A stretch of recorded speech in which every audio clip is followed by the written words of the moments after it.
Two critics in the parking lot. Instant movie review. Steve Samuels here. This is the closing night of the Tribeca Film Festival. The closing movie is by Edward Burns. It's called Newlyweds, and it's actually the 10th movie that Edward Burns has shot and premiered at Tribeca. And the movie was actually shot completely here in the Tribeca area. Now, we believe Edward Burns is going to be here and the cast. Now, he does these boutique kind of movies that are like 5-6 cast members, very intimate. But once again, Tribeca is like a beautiful area, and most of the movie was filmed right here. Hopefully, we're going to be able to see some clips of it for you as well. But just a few minutes, I'll be coming down the red carpet. I am with Ben Rappaport from the TV show Outsource. How are you doing? Yeah, I'm good. How are you? Dude, the TV show is fantastic. No, thank you. I love the movie. What's nice about your show is you've never lost the feeling of the movie as it goes on. Do you kind of feel that? Yeah, I mean, it's the same basic plot. You know, the guy goes to India having, no experience outside of the country, and that's where it all begins. I mean, I guess the big difference is that we just continue beyond that. Beyond 2 hours, we just go a whole season's worth. Now, are you guys coming back next year, right? We don't know yet. Really? Yeah, we don't know. We'll find out in like 2.5 weeks when the upfronts come, but the network's gone through a lot of changes. I mean, we're really hoping, and our fans are really hoping, so, fingers crossed. It's a great show. It's a really good show. Thank you, yeah. So what do you think about Tribeca, the film festival? Have you been attending any of the movies? This is my first time here. I've never been. I just got back from LA recently, so this is my first night here. I figured why not come to closing night and check it all out. And I'm seeing a film called Newlyweds, which I'm really excited about. Edward Burns. Yeah, exactly. So I'm really excited to check that out. So what are you working on right now? Well, right now, I just got back. I shot a pilot for CBS, which is untitled at the moment. But, okay. And then I'll be doing a play at Second Stage Uptown this summer called Sex Lives of Our Parents by Michael Mitnick.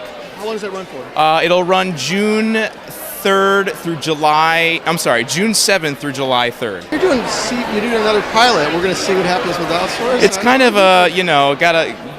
you gotta keep working, right? You gotta keep working, exactly. Cool. It's a security thing. Ben, really good to meet you, buddy. Nice to meet you. Enjoy the movie. Thanks a lot. Matthew, a pleasure. I'm pouring sweat.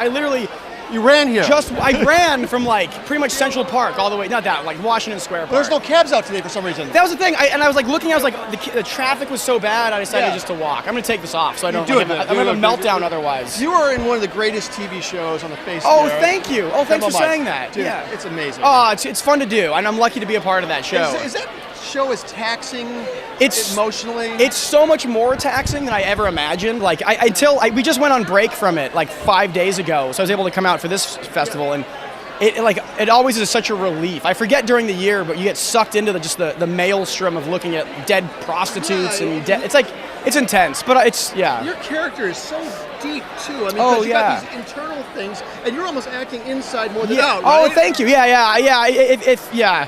The more, that's the problem. The more, I feel like the better job I do, the more it kills my soul. Right? It's a double-edged sword a little bit. Yeah. So what do you think about Tribeca? Have you been here before? I've not. I went to film school here in New York, and I always Where'd you go? To NYU. Okay. And I never made it to the festival, but this year I'm so proud because one of my friends has a movie here that I have a small part in. Which one's that? It's called Magic Valley. Magic Valley. Yeah. It premiered last Saturday, I think. Did you make it to the screening? I did. Yeah, it was really well received, well attended, and just a lot of fun. Yeah. How much difference is movies and television? It's weird. Luckily, I love independent films, and TV's a lot like that because you have 8 days, one take. Yeah. You're racing the clock, and so it has, his film and my show are very similar, but, TV compared to, the bigger budget things I've done is a little bit, it's 28 days to film a 3-minute scene or something. Amazing. Yeah, it's the luxury of time, but at the same time, I sometimes feel that burden of stress and, rush creates energy that isn't in a lot of high budget things. You guys feed off each other, especially the low budgets. I think you guys care That's about the thing. more, Yeah, well, you're there. You're if you're doing a low budget, you're pretty much there because you want to be there. You're not there to buy a swimming pool. It's you're there. You're there to tell a story. So everybody's it's like being in battle, and I love that. Well, we're happy to see you here. I'm happy to be here. Once again, great show. Oh, thanks for saying that, man. Looking forward to 12 12 more seasons. Oh, thanks. I think you will. You can stay alive through that. I'll be dead by then, but no, I think I'll be alive. Good seeing you, buddy. Yeah, thanks, buddy. Thank you so much. Okay, so I'm with Craig Hatkoff, one of the co-founders of the Tribeca Film Festival 10 years ago. When you guys started the festival 10 years ago, what did you expect it to become? we really didn't even have any expectation. It wasn't a vision, it was a mission, and the mission was just to get people back downtown. And after the first year, we realized this wasn't something we're just going to do one time. This was going to be something that we really had touched a chord, and it was very poignant because it brought people back to the streets of Lower Manhattan, and the whole concept of all of the narratives of not only 9/11 but films around the world telling these incredible stories. That sort of led us to where we are now. So, all the other film festivals have their places that they exist in, and people are calling Tribeca Film Festival the People's Film Festival. Were you cognizant of that, or is that just kind of happened? No, that we were very cognizant. We wanted this to be the most accessible film festival ever conceived. We weren't just going to do a film festival that did the same thing the other ones did, and and it became clear we weren't sure how that was going to work. Would it be accepted by the artists? And what we've learned is that's exactly what the artists, they want their films to be seen. They want the buzz. It's like when they do screenings before a movie comes out. They want the word of mouth people to talk about it. And you can sell something anywhere, but to have, I guess, people in your theaters like you guys are doing here, it just changes the world. Yeah, and I think to summarize what we've seen, and I'm not sure it was articulated early on, we became about connecting the artists with the audiences, and that connection of interplay, very pure, and you want to see it with an audience. And today we're online, and there's always engaging with the festival. We're on video on demand, and so we now have taken the festival from just the live experience and that live connection to year-round, any screen possible. So that's really changed. This is our first time covering the festival, and it's been an extraordinary experience. From the movies that you guys have picked to the people that are handling the red carpet and being able to talk to people like you. I guess all festivals can't be like this, but it feels very home. We like to be unique. Every festival does a great service for the world. That's how we have to hear these stories, and we seem to have found our own little niche, and that's a little anymore. And it's a big city and it's a big world, but it becomes very close, and I guess you turn it into a small world. You're right, So, Greg. Right. Thank you so much. You better crane up. So I'm with Caitlin Fitzgerald. She's very tall. I won't do it. I've actually got my high heels on. You do. You're But you meeting but you me. got like 9-inch I know. heels though. They're So absurd. so you're working the height thing, obviously. You have to. What do you do in the movie? Well, I play Ed Burns' wife. Lucky me. Oh, now this is interesting. So you're with him through the whole movie, pretty much, right? Indeed. He wrote this. He produced it. He directed it. What was that like? Sharing scenes with somebody that has all these other things going on his head. I have to say, I think because of how many films he's made and acted in, it's really fluid. You never get the feeling that he's like worried about something producerial Does it seem while like you're it closes acting. the producer door and director door when he Yeah, gets in? I think that's right. And it's also such a small, intimate crew on a film like this that, Was the cast like 7 people? Cast was like 7 people. The crew was like 2 people. Wow. So, it was just us, and we became a family, and so it was easy and fun. What was it like shooting in Tribeca? What was that experience like? Heaven. Was it really? If I could never leave New York and just make movies here, I would be in heaven. And Tribeca's so beautiful. You kind of could. That's the goal. That's the goal. They keep telling me I have to go to LA, but I love New York so much. It's just got a whole different feel to it, It doesn't really it? does. It's iconic, Now, have you been to the festival before? I haven't. This is my first It's year. your first time. Yeah. Now, have you attended anything else? I went to some parties, but I have to say I haven't seen any films. I was out of town this week. Now, so. did you see your movie yet in front of a crowd? Not a crowd like this.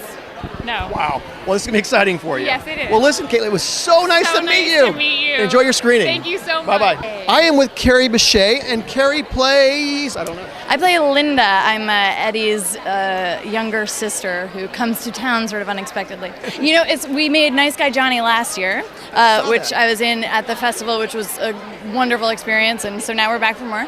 And I was thinking about it.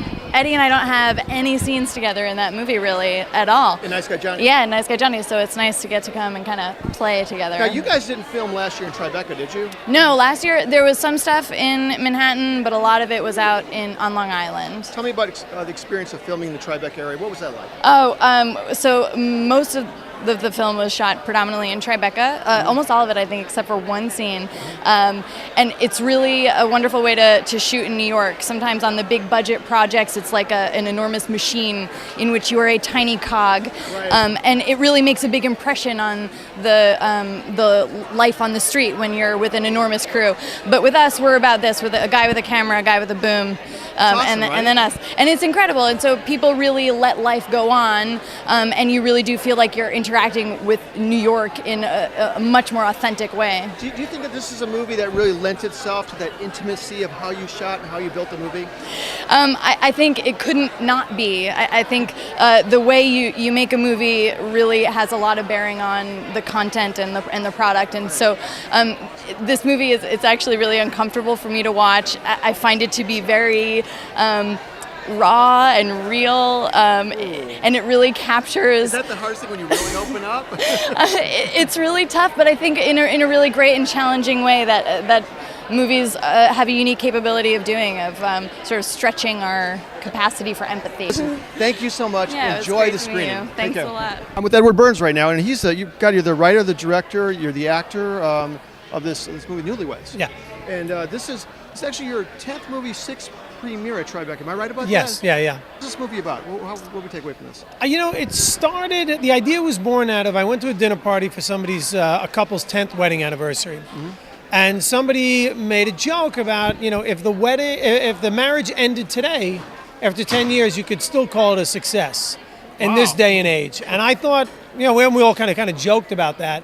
So I had this notion of, what makes for a successful marriage, and why do marriages either survive or disintegrate? And it's the first script that I wrote where I started with a question as opposed to a story.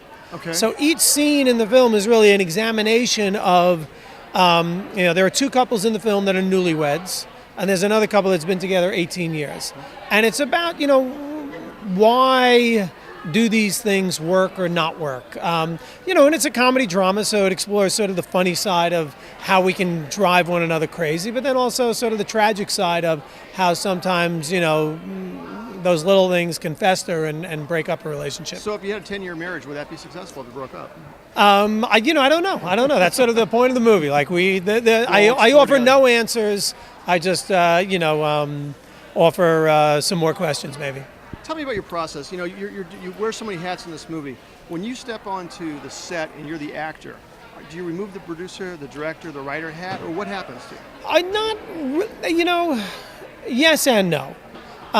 There's one part of your brain that is always operating as the producer director, where you're thinking about the rest of the day, you're thinking about how much time we have, you're thinking about how much this is going to cost, and then you're also, as the filmmaker, as the director, at times you're watching the camera or thinking about, or you're watching the other actor and thinking about their performance.